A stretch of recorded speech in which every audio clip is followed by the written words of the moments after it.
Ma arvan, et see esimene, et peale astangu lõpetamist tundsin, et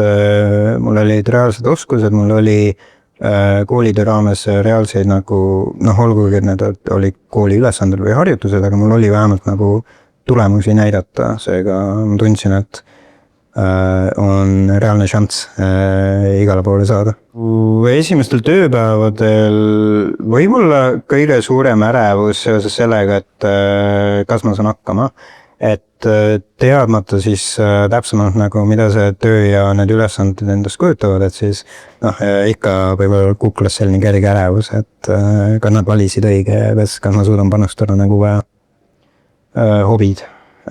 Kindlasti hobidega tegelemine, olgu see küpsetamine, 3D modelleerimine, mis iganes, et lihtsalt millegisse panustamine ja muidugi ka jõusaalis käimine, et see kõik aitab nagu elu liikumas hoida, näidata, et midagi on tehtud ja tegemisel ja see ongi hästi oluline minu jaoks.